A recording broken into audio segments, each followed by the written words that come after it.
Hello everybody. What we've got here today is an opportunity for you to own this 1985 Ford Thunderbird.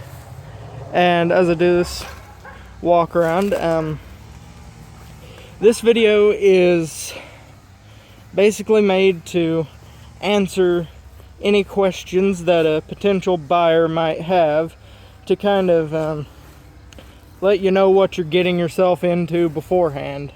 Because, I'd be truly thankful if people had done this to me on car purchases before. As you can see, the body is in really good shape for a 31-year-old car. I'm going to show the little bits of like rust and slight damage it's got on it. It's got like one tiny little hail dent in the hood. The paint is really good. That's just grease. I really need to wash this off. It's got like an occasional scratch and had a little rust spot up there that I clear coated just to try and preserve it. And I took it to a car wash and the paint started stripping off of the roof, so I had to clear coat that. Not really in that bad a shape, as I said, for a 30-year-old car. Right above the tail light, it had some rust there that hopefully I stopped. I mean, I'm not a professional auto body person by any means. Had some rust along the trim there. Then literally the worst spot on the entire body, there's a hole right behind the rear tire that rusted through. And yet again, I'm not a professional auto body person, but I tried to paint it and then attempted to fill it in, which was a failed attempt, of course. But so yeah, the body's in really good shape. I've got two brand new tires on the front that only have a few hundred miles on them. And the first bad thing you get to know, the back tires, they still have, decent tread depth to go a few thousand more miles, but as you can probably see, they're in pretty bad shape. So right off the bat, you're looking at $150, $175 for the back tires, but I don't know how immediate it is. I've been driving it like this for a while, so I think that's good for the walk around. Let's take a look at the inside. As you can see, the door panel armrests have fallen off. I think all that happened was little plastic clips just got old and broke after 30 odd years, and a little bit more of a rust spot there that I need to wash and try to patch.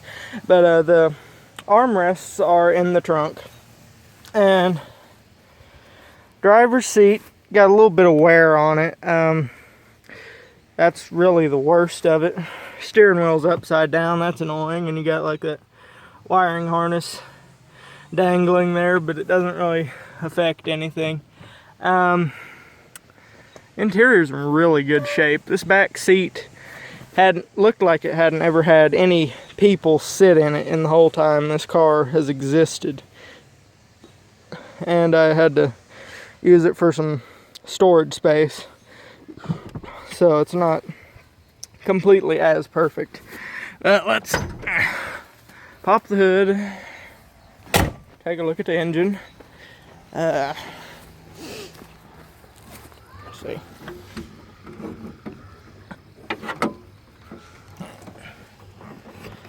Pardon me here to try to do everything and hold the hood open. So it's the 5.0 liter throttle body engine. I think it's got like 145 horsepower. There's a little sticker here that kind of goes along with the story that the engine was rebuilt or replaced or something in 2002, I guess. So yeah, I figured that to be about 80,000 miles ago. So engine's in pretty good shape, and it sounds great too. A few things I've done just under the hood to even get this thing to go. I had to replace the solenoid, the battery cables, and the alternator. And they were all replaced earlier in the year. So, all in all, it looks great under here. No leaks or anything that I've noticed. And at 176,000 and some odd miles, I did a synthetic oil and filter change. And right now, the body of the car reads 178,800 and something miles. And like I said, the engine, since the rebuild, has about 80,000. So, let me fish out my keys here. And let's hop on in.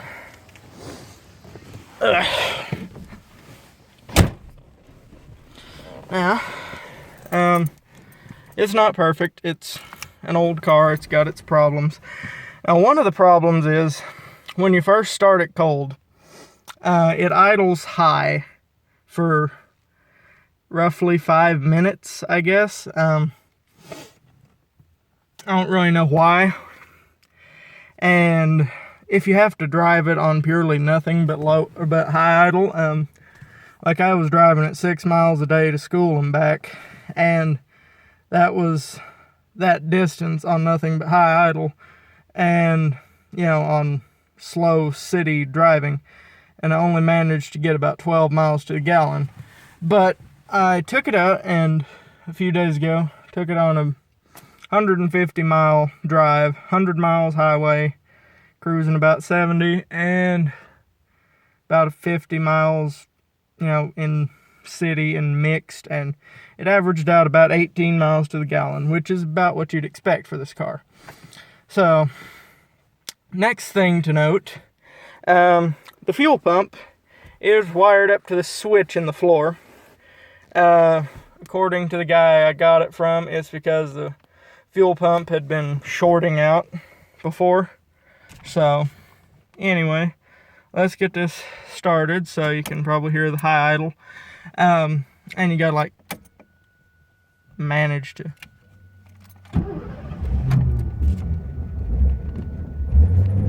Oh, Jesus. Okay, I was a little extra high, but like when you first start it cold, it sounds like it doesn't want to stay running. And this service light will stay on for I don't know if you can say that too good. That little service light stays on until the high idle is done, or if you hit a bump and the speedometer glitches out. So, I guess let's hop out and listen to this and speak a little bit before I go out. Since it doesn't have a tachometer, I don't really know how high it's actually idling. It might only be around 1200 maybe. I don't think it's too high, 1500. And it's an annoyance more than anything. And one other annoyance, there's a small hole in the muffler, so you kind of get fumes after a while. But let's take a look around, get to hear it. So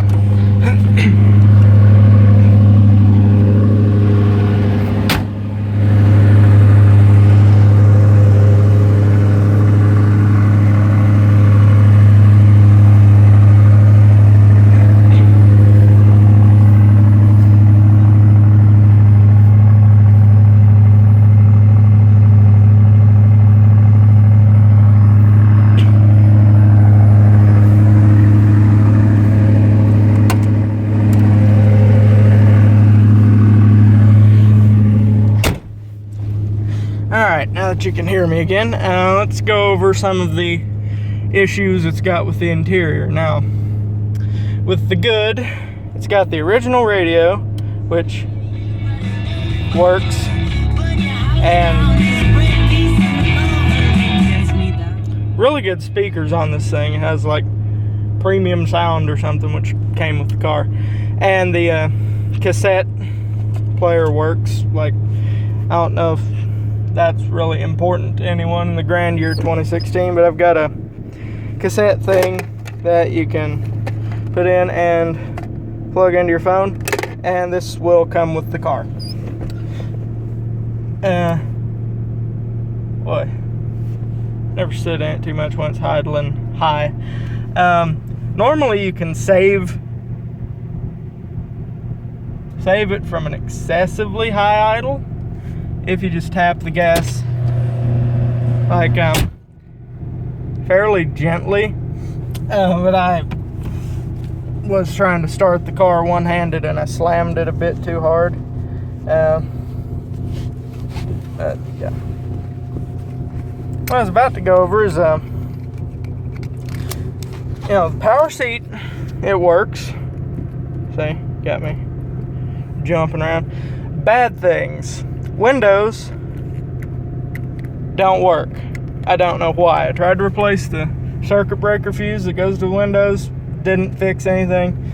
You can see when you hit the passenger side, it like tries to drain the power a bit, but you don't hear anything with the window motor or anything. And next bad thing, which is probably going to be a deal breaker for a lot of people, it will blow the air, but AC doesn't work. It's the original R12 system from 1985, and the AC setting blows air hotter than just having it on vent. So I usually just have it on vent, and I'm just one single guy. I can usually deal with it, but that would probably be a deal breaker if this would have to be like a family vehicle or something. And another annoyance, brake pedal is a little soft, and those things happen. So, oh Jesus. And the transmission is automatic, of course. It's a 3-speed with overdrive. Well, at least so I've determined. When it's on high idle, like this, braking is sometimes a bit annoying. Like, it'll always stop, but you gotta push pretty hard on that sucker. And I don't know what it is. It might just be that the brakes need bled, and it could be the brake booster going bad. I'm no professional mechanic, so I really have no clue on that. As you can see, the service light will stay on. I'm going down a dirt road, so I was wondering if the speedometer was gonna like glitch out on me there, but it didn't. Held up good. Howdy there, buddy. How you doing? So,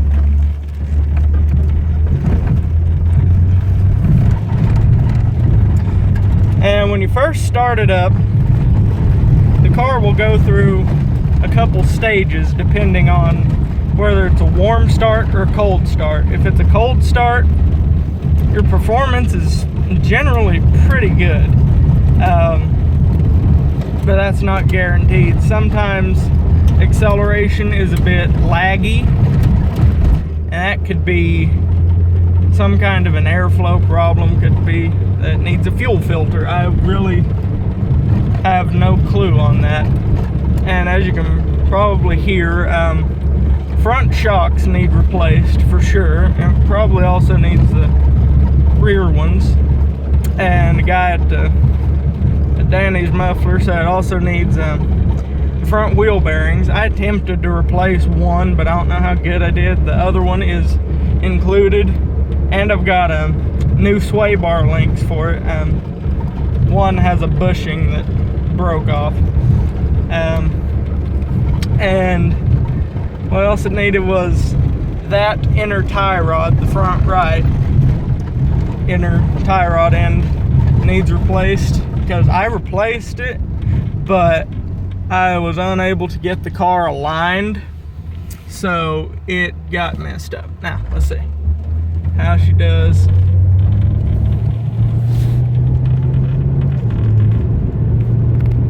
Sometimes it's temperamental and you can feel it kind of lagging, and other times it feels pretty much like a Mustang, really. But the car is moody, and you never know how it's gonna act. But the good thing is, it doesn't try to die. It did when I first got it, which was just an issue of old fuel in the system. But overall, this is still a really good car for being 31 years old. It's just got its little quirks, minor annoyances, and little stuff that needs fixed. Now, like I said, the problem with not having a working AC could be a deal breaker, because your two options there are to either get a flush, like a vacuum flush, to get all the R12 stuff out and get R134 put in, but that all relies on the R12 system still being complete and leak free, which I'm not sure about. Other option is to get like a whole new system put in, which would become expensive. But if you're someone who can just handle the car as it is with whatever temperature air blowing in your face, it's not that bad. So I'll get like one more good acceleration here and see if I remember anything else I need to include before I end this video. See, once the service light goes off, it does really good.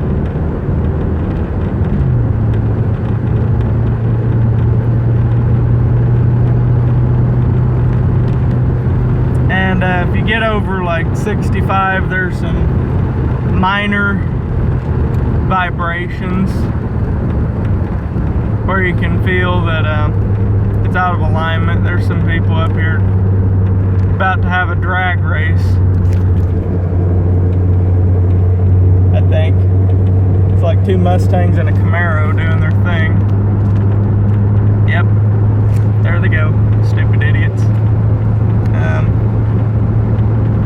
But yeah,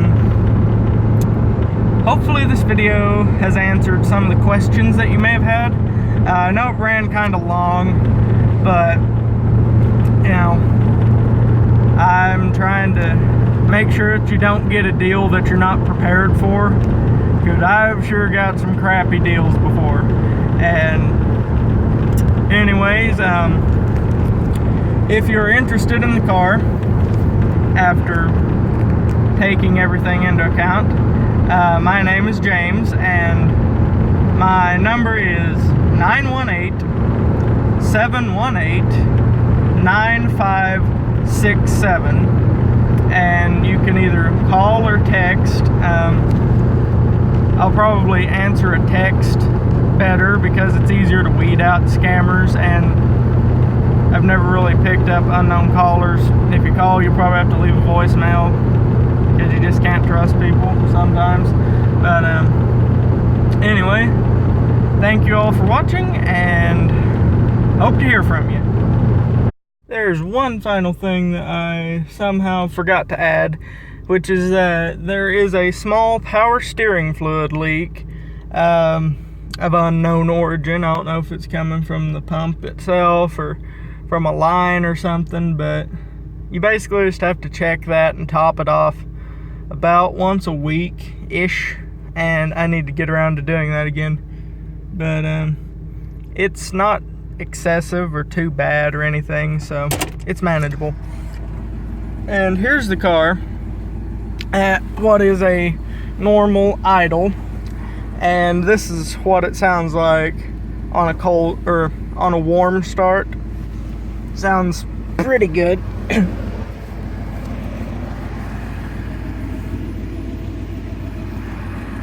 Yeah. So yeah, and if you have any more questions, you can just contact me, and if there's anything else that I suddenly remember that I forgot, I will add it in the description of this video. Thank you for watching.